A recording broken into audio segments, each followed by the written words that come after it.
Hello everyone, welcome back to the channel Ashma classes. तो आज के इस वीडियो में हम लीडरशिप का meaning, definition, features and qualities of good leader और लीडरशिप स्किल्स जो एक पर्सन के अंदर होनी चाहिए एक अच्छा लीडर बनने के लिए। तो आज का वीडियो आप लोगों के लिए इम्पॉर्टेंट रहेगा। और हाँ गाइज, मैं पर्सनैलिटी डेवलपमेंट एंड कम्युनिकेशन के और भी चैप्टर्स के अलग अलग टॉपिक्स पर बहुत सारी वीडियोस अपलोड कर चुकी हूँ। तो आप चैनल की प्लेलिस्ट पर जाकर उन वीडियोस को देख सकते हैं, या फिर मैंने डिस्क्रिप्शन में लिंक दे दिया है, आप वहाँ से उन वीडियोस को देख सकते हैं। लीडरशिप, जैसे कि आप सभी जानते हैं, एक टीम को लीड करने का काम होता है। लीडरशिप में ऑर्गेनाइजेशन में अलग अलग प्रोजेक्ट आते हैं, अलग अलग टास्क आते हैं। तो उनमें क्या होता है, बहुत बार ऐसा प्रोजेक्ट आ जाता है या फिर ऐसा टास्क आ जाता है जिसमें एम्प्लॉय जो होते हैं उस चीज़ को नहीं करना चाहते। तो उस केस में आप देखते होंगे कोई ना कोई मैनेजर आता है या एग्जीक्यूटिव या टीम लीडर आता है जो उनको समझाता है, उनको डायरेक्ट करता है, उनको गाइड करता है और उन लोगों को इन्फ्लुएंस करता है कि वो उस प्रोजेक्ट को, उस टास्क को कंप्लीट करें। तो वो पर्सन क्या हो गया, लीडर हो गया। उसने क्या चीज़ करी, उन लोगों को इन्फ्लुएंस किया, गाइड किया। वो लोग जो काम नहीं करना चाहते थे उस काम को करने के लिए रेडी किया। तो ये सारा प्रोसेस क्या हो गया, लीडरशिप कहलाता है। लीडर का मतलब होता है नेता। लीडरशिप जो पर्सन परफॉर्म करता है उसे हम लीडर कहते हैं। तो एक बार मीनिंग देख लेते हैं ताकि आपको और अच्छे से क्लियर हो जाए। देखिए, leadership process by which a manager can direct, guide, influence the behavior and work of others towards accomplishment of specific goals in a given situation। Leadership एक ऐसा प्रोसेस है जिसमें मैनेजर जो होता है, टीम लीडर, वो अपने फॉलोअर्स को डायरेक्ट करता है, उन्हें गाइड करता है, इन्फ्लुएंस करता है। जिस काम को वो नहीं करना चाहते उसके लिए उन्हें मोटिवेट करता है, ताकि ऑर्गेनाइजेशन का गोल है, स्पेसिफिक गोल, गिवन सिचुएशन में जो भी उन्हें टास्क दिया गया है, प्रोजेक्ट दिया गया है, टास्क को कंप्लीट कर सकें, अपने गोल्स को वो अचीव कर सकें। तो उसके लिए टीम लीडर उन्हें इन्फ्लुएंस करने का काम करता है। तो यही कहलाता है leadership. Is the ability of a manager to induce the subordinates to work with confidence and zeal. देखिए, मैनेजर की एबिलिटी तो है जो वो वर्कर से इस तरीके से काम करवा रहा है, उन्हें इस तरीके से डायरेक्ट कर रहा है, इन्फ्लुएंस कर रहा है, मोटिवेट कर रहा है, जिससे कि जो कंपनी के गोल्स हैं, स्पेसिफिक गोल्स, वो भी अचीव हो पा रहे हैं, प्रोजेक्ट और टास्क सही तरीके से कंप्लीट हो पा रहे हैं। तो ये मैनेजर की एबिलिटी है। डेफिनेशन देखिए क्या दी गई है। जॉर्ज टेरी ने इसकी डेफिनेशन दी है। Leadership is the activity of influencing people to strive willingly for group objectives. Leadership एक ऐसी एक्टिविटी है जिसमें लोगों को इन्फ्लुएंस करने का काम किया जाता है, ताकि जो ग्रुप के ऑब्जेक्टिव्स हैं, गोल्स हैं, वो सही तरीके से कंप्लीट हो सकें, उनको हम अचीव कर सकें। तो लोग जो है उसे अपनी मर्जी से विलिंगली कंप्लीट करने के लिए तैयार हो जाते हैं। तो लीडरशिप एक ऐसी एक्टिविटी जिसमें लोगों को इन्फ्लुएंस करने का काम किया जाता है, ताकि ऑर्गेनाइजेशन के गोल्स हम आसानी से अचीव कर सकें। ओके, तो अब देख लेते हैं हम फीचर्स ऑफ लीडरशिप। लीडरशिप के क्या फीचर्स हैं। Leadership indicates the ability of an individual to influence other. Leadership क्या इंडिकेट करती है, इंडिविजुअल की एबिलिटी, उस लीडर की एबिलिटी को इंडिकेट करती है कि वो लोगों को किस तरीके से इन्फ्लुएंस करता है। Leadership tries to bring change in behaviour. तो बिहेवियर में चेंज लाने का काम करता है लीडरशिप, क्योंकि जो एम्प्लॉय हैं, वर्कर हैं, अगर उनका काम करने का मन नहीं भी है तो उनके बिहेवियर को चेंज करा जाता है, उन्हें इस तरीके से मोटिवेट, डायरेक्ट या गाइड किया जाता है, ऐसे इन्फ्लुएंस किया जाता है ताकि वो उस काम को अपनी मर्जी से करने के लिए तैयार हो जाएं। Leadership shows interpersonal relationship between leader and followers. तो ये इंटरपर्सनल रिलेशनशिप को शो करता है लीडर एंड फॉलोअर्स के बीच। इंटरपर्सनल रिलेशनशिप मीन्स दो या दो से ज़्यादा लोगों के बीच जो रिलेशनशिप पाया जाता है वो इंटरपर्सनल रिलेशनशिप कहते हैं। Leadership is to achieve common goals. Leadership में क्या होता है, उस कॉमन स्पेसिफिक गोल्स को अचीव करने का काम किया जाता है, क्योंकि जो लीडर है वो एक टीम का ही तो लीडर होता है। तो उसके फॉलोअर्स और उस लीडर का जो गोल होता है सेम होता है, तो उसी के लिए वो गाइड करता है उनको, उसी के लिए इन्फ्लुएंस करता है। जो गोल उस लीडर का है वही गोल उस फॉलोअर्स का भी है। तो कॉमन गोल्स के ऊपर वर्क करने का काम किया जाता है लीडरशिप में। Leadership is a continuous process. ये एक कंटिन्यूस प्रोसेस है। आप एक बार गाइड कर देंगे, एक बार इन्फ्लुएंस कर देंगे, ये तो नहीं कि हर बार आपको नहीं करना पड़ेगा, करना पड़ेगा, क्योंकि अभी तो फॉलोअर्स अच्छे से काम कर रहे हैं, आपके एम्प्लॉयज़ अच्छे से काम कर रहे हैं, लेकिन आप बार बार जाकर नहीं देखेंगे कि वो किस तरीके से वर्क कर रहे हैं, तो वो देखेंगे आप तो उन पर ध्यान ही नहीं देते, तो काम अच्छे से नहीं करेंगे। तो लीडरशिप एक कंटिन्यूस प्रोसेस है, आपको बार बार करना पड़ सकता है, आपको उनको बार बार मोटिवेट करने की ज़रूरत पड़ सकती है या डायरेक्ट या गाइड करने की ज़रूरत पड़ सकती है, जिस वजह से ये एक कंटिन्यूस प्रोसेस है। आई होप आपको इसके फीचर्स अच्छे से क्लियर हो चुके हैं। तो अब हम चलते हैं qualities of a good leader, कि एक गुड लीडर के अंदर क्या क्या क्वालिटीज़ होनी चाहिए। First one is physical features. Physical features like height, weight, health, appearance determine the physical personality of an individual. It is believed that good physical features attract people. अगर आपकी height अच्छी है, वेट अच्छा है, healthy है, आपका appearance अच्छा है, तो आप पर्सनैलिटी एकदम फिट है आपकी, तो आप लेजी नहीं है, क्योंकि आप हेल्दी होंगे तभी आप वर्क हार्ड कर सकते हैं। अगर आप खुद ही ढीले होंगे तो क्या ही आपके फॉलोअर्स अच्छे से वर्क करेंगे। तो आप बिल्कुल एक्टिव होने चाहिए, हेल्दी होने चाहिए, प्लस गुड लुकिंग होने चाहिए, ताकि आपसे लोग जो है जल्दी से अट्रैक्ट हों। तो ये एक फिजिकल फीचर होना चाहिए एक गुड लीडर के अंदर, ताकि उससे लोग जल्दी से इन्फ्लुएंस हो सकें। क्योंकि देखिए, अगर आप ही लेजी होंगे तो आपके जो मेंबर्स हैं, एम्प्लॉयज़ हैं, वो भी काम में ढीले रहेंगे। तो आपको सबसे पहले एक्टिव होना पड़ेगा, ताकि आप उनसे अच्छे से वर्क करवा सकें। सेकंड है हमारा नॉलेज। तो आपको बेसिक नॉलेज होनी चाहिए उस फील्ड से रिलेटेड जिसमें आप लीडर बने हुए हैं।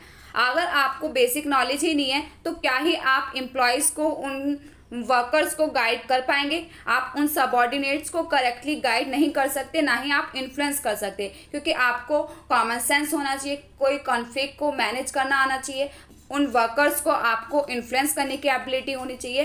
तो ये इतनी बेसिक नॉलेज आपको होनी चाहिए। A good leader should have required knowledge and competence. Only such person can instruct subordinates correctly and influence them. तो अगर आपके अंदर ये एबिलिटी है कि आप दूसरे को इन्फ्लुएंस कर सकते हैं, मोटिवेट कर सकते हैं, उनको सही से गाइड कर सकते हैं, तभी आप एक अच्छे लीडर बन सकते हैं। तो आपको नॉलेज होनी चाहिए उस फील्ड से रिलेटेड बेसिक नॉलेज। थर्ड है हमारा इंटीग्रिटी। और leader should process high level of integrity and honesty. He should be a role model to others regarding the ethics and values. तो टीम लीडर को honest होना चाहिए, ये नहीं कि हर बात पर झूठ बोलता है। फॉर एग्जाम्पल, आप एक टीम लीडर हैं, ये आपके फॉलोअर्स हैं, सबऑर्डिनेट्स हैं एक कंपनी में, और ये हैं आपके बॉस। आपको एक प्रोजेक्ट दिया गया था, तो आपसे बॉस ने आकर पूछा कि क्या वो काम पूरा हो चुका है, तो आपने बोला यस सर वो हो गया। लेकिन आपके जो फॉलोअर्स हैं इनको पता है कि आप झूठ बोल रहे हैं, और आपको भी पता है कि ये बात आप झूठ बोल रहे हैं, अभी तक जो वर्क दिया गया था वो पूरा नहीं हुआ। तो अगर ये आपको झूठ बोलता देखेंगे तो क्या ये आपसे झूठ नहीं बोलेंगे? फॉलोअर्स जो हैं आपके ऑफकोर्स है बोलेंगे। वो देखेंगे जब टीम लीडर ही झूठ बोल सकता है तो हम क्यों नहीं बोल सकते। तो ऑनेस्ट होना चाहिए एक टीम लीडर को, क्योंकि तभी वो दूसरों से अच्छे से वर्क करवा पाएगा। क्योंकि अगर वो खुद ही बात पे झूठ बोलता है तो दूसरे भी उससे झूठ बोलेंगे, ऑफकोर्स सी बात है। Communication skills. तो एक अच्छा लीडर बनने के लिए आप एक गुड कम्युनिकेटर होने चाहिए। A leader should be a good communicator. He should have the capacity to clear explain his ideas and make the people to understand his ideas. He should not the good speaker but a good listener. देखिए, जो एक leader है उसके अंदर ये capability होनी चाहिए कि वो अच्छे से एक्सप्लेन कर पाता है अपने आइडियाज़ को, एंड दूसरों को समझा भी पाता है। अगर वो अपने आइडियाज़ ही शेयर करना नहीं जानता तो क्या वो एक लीडर बन सकता है? नहीं बन सकता, क्योंकि उसको कम्युनिकेट ही करना नहीं आता अच्छे से। वो कैसे किसी को गाइड करेगा, कैसे किसी को मोटिवेट करेगा, डायरेक्ट करेगा। तो एक अच्छा लीडर बनने के लिए आपके अंदर कम्युनिकेशन स्किल्स होनी चाहिए। अपने आइडियाज़ को आपको एक्सप्रेस करना आना चाहिए, तभी आप दूसरे को इन्फ्लुएंस कर पाएंगे। तो ये भी नहीं कि आपको बस अच्छा बोलना ही आना चाहिए, आप गुड स्पीकर ही हो, आपको गुड लिसनर भी बनना पड़ेगा कि जो आपके सबऑर्डिनेट्स हैं उन्होंने क्या काम किया है, कितना क्या है, क्यों कंप्लीट नहीं हुआ हमारा टास्क, तो आपको सुनना भी आना चाहिए। ये नहीं सिर्फ आप कम्युनिकेट करना जानते हैं। Motivation skills. तो आपके अंदर मोटिवेशन स्किल्स होनी चाहिए एक अच्छा लीडर बनने के लिए, क्योंकि आपको दूसरे को मोटिवेट इन्फ्लुएंस करने का ही काम करना होता है एक लीडरशिप के अंदर। तो अ leader should B an effective motivator. He should understand the needs of people and motivate them through satisfying the needs. तो एक अच्छा लीडर बनने के लिए आपको पहले सेल्फ मोटिवेटेड होना पड़ेगा, देन आपको फिर जाकर अपने सबऑर्डिनेट्स को, एम्प्लॉयज़ को, उनको इन्फ्लुएंस करना पड़ेगा। अगर वो आप ही मोटिवेटेड नहीं है तो क्या वो आपसे इन्फ्लुएंस होंगे, आपसे इंस्पायर होंगे? नहीं होंगे। Self confidence. A leader should have high level of self confidence. He should not lose his confidence even in most difficult time. तो ऐसी सिचुएशन में आपको अपना कॉन्फिडेंस लूज नहीं करना चाहिए कि आप ही हाथ छोड़कर बैठ जाएं। तो आपके टीम मेंबर क्या करेंगे, क्योंकि आपको उनको लीड करना है, आपको उन्हें इन्फ्लुएंस करना है। अगर आपके अंदर कॉन्फिडेंस नहीं है ऐसे डिफिकल्ट सिचुएशन से लड़ने के लिए, तो आप क्या दूसरे को मोटिवेट कर पाएंगे, उन्हें इन्फ्लुएंस कर पाएंगे, गाइड कर पाएंगे? नहीं कर पाएंगे। डिसिसिवनेस मतलब आपके अंदर डिसीजन मेकिंग स्किल होनी चाहिए। Leader should B decisive in managing the work, कि आप कैसे कौन सा डिसीजन लेना है। तो मान लीजिए आपके ऑर्गेनाइजेशन में ऐसी सिचुएशन क्रिएट हो गई है, आप ही के ऊपर सारा छोड़ दिया गया है कि अब आप ही देखेंगे कि आपको क्या करना है। टीम लीडर को ही ऊपर सारा काम छोड़ दिया गया है। तो आपके अंदर ये एबिलिटी होनी चाहिए कि इस वक्त मुझे क्या करना है जो हमारे लिए बेनिफिशियल हो, हमारे ऑर्गेनाइजेशन के गोल के लिए बेनिफिशियल हो, जिससे हमारा गोल्स अचीव हो सके। तो आप ही ड्राइवर हैं मान लीजिए गाड़ी के, तो आप ही को ले जाना है जिसको जहाँ ले जाना है। तो जो भी आप डिसीजन लेंगे तो उसी को सभी फॉलो करने वाले हैं। तो एक अच्छा डिसीजन मेकर होना चाहिए अच्छा लीडर बनने के लिए। इमोशनल इंटेलिजेंस मतलब कि आप खुद के इमोशंस तो समझते हैं, उनको रेगुलेट करना जानते हैं, प्लस आप सामने वाले के इमोशंस को भी अगर समझ पाते हैं तो आप एक अच्छे लीडर हैं। An individual ability to identify, understand and manage their own emotions as well as the emotions of others around them, कि मतलब आप अपने टीम मेंबर्स के इमोशन को सभी को जानते हैं कि किसकी कैसी आदत है, तो एक आप अच्छे लीडर बन सकते हैं। आप ये जानते हैं कि उसको कौन सी बात बुरी लगेगी, उसको कैसे मुझे मोटिवेट करना है, उसको कैसे इन्फ्लुएंस करना है। आप ये अच्छे से हैंडल कर पाएंगे अगर आप इमोशनल इंटेलिजेंस है, क्योंकि आप दूसरे की फीलिंग्स को, दूसरे की बात को भी समझते हैं अगर आप इमोशनली इंटेलिजेंस होते हैं। तो आप देख लेते हैं हम लीडरशिप स्किल्स इन शॉर्ट में। देखिए जो मैंने अभी आपको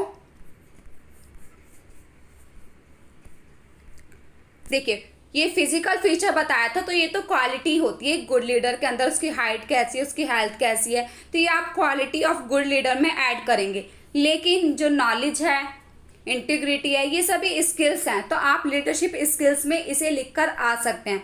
फिर भी मैंने आपको शॉर्ट में बताने की कोशिश की है ताकि आपको ये ना लगे कि मैंने लीडरशिप स्किल का टॉपिक नहीं बताया आपको। तो देखते हैं लीडरशिप स्किल्स की एक लीडर के अंदर कौन कौन सी स्किल्स होनी चाहिए। इंस्पायर एंड मोटिवेट मतलब कि आपके अंदर मोटिवेशन की स्किल होनी चाहिए। आप दूसरों को मोटिवेट करना जानते हो तभी आप उनको इन्फ्लुएंस कर पाएंगे। आप खुद सेल्फ मोटिवेटेड होने चाहिए ताकि वो आपको देखकर इंस्पायर हो सके। तो फर्स्ट आपका ये रहता है कम्युनिकेट एंड लिसन। आप कम्युनिकेट करने में अच्छे होने चाहिए, प्लस सामने वाले की बात सुनने की भी आपको आदत होनी चाहिए। ये नहीं कि आप अपने एम्प्लॉयज़ की, सबॉर्डिनेट्स की बात ही नहीं सुनते कि उनसे ये वर्क किस वजह से पूरा नहीं हुआ, तो आपको कैसे पता चलेगा कि क्या कमी रह रही है काम में। तो आपको गुड कम्युनिकेटर भी होना चाहिए, गुड लिसनर भी होना चाहिए। डिस्प्ले इंटीग्रिटी, आपको ऑनेस्टी दिखानी चाहिए, तभी मेंबर्स भी ऑनेस्टी दिखाएंगे अपने काम में। इनोवेट एंड क्रिएट मतलब आपको क्रिएटिविटी होनी चाहिए आपके अंदर, ये सब कुछ नया आप करना जानते हो, ये करना आपको अच्छा लगता हो, क्योंकि कोई ऐसा वर्क आ गया, ऐसा प्रोजेक्ट आ गया, टास्क आ गया, वो आपको ही हैंडल करवाना है सभी मेंबर्स को, तो आपके अंदर क्रिएटिविटी की स्किल होनी चाहिए। कमिट कम्प्लीटली मतलब आपने जो कमिटमेंट दिया था वो आपको कंप्लीट करने की एबिलिटी होनी चाहिए, क्योंकि आप ही अगर ऐसे ढीले पर्सन रहेंगे टीम लीडर होकर तो क्या एम्प्लॉयज़ अपना काम हार्डवर्कली करेंगे? नहीं करेंगे। तो आपको अपना कमिटमेंट पूरी तरीके से कंप्लीट करने की एबिलिटी होनी चाहिए।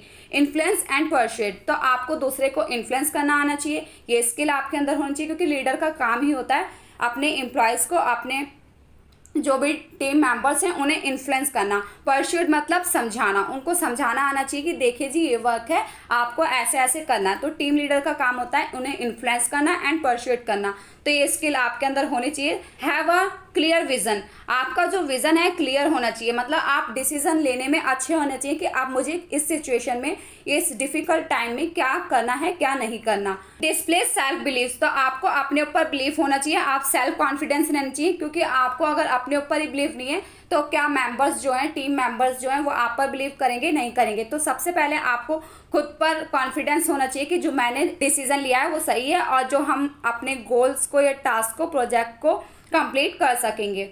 चैलेंज एंड टेक्स रिस्क, तो आपको चैलेंजेस का सामना करना आना चाहिए एंड रिस्क को उठाना आना चाहिए, रिस्क बियरर होने चाहिए, क्योंकि टीम लीडर को ही अपने मेंबर्स से काम करवाना होता है। तो कोई भी अगर ऐसी सिचुएशन क्रिएट हो गई है तो आपको उसे रिजॉल्व करना आना चाहिए। तो ये सभी स्किल्स हैं जो एक टीम लीडर के अंदर होनी चाहिए। तो आज की वीडियो में हमने समझा लीडरशिप का meaning, definition, features, qualities of a good leader and कुछ लीडरशिप स्किल्स जो एक पर्सन के अंदर होनी चाहिए। आई होप आप लोग के लिए वीडियो हेल्पफुल रहा होगा। वीडियो हेल्पफुल रहा हो तो please like, share, subscribe this channel and thanks for watching.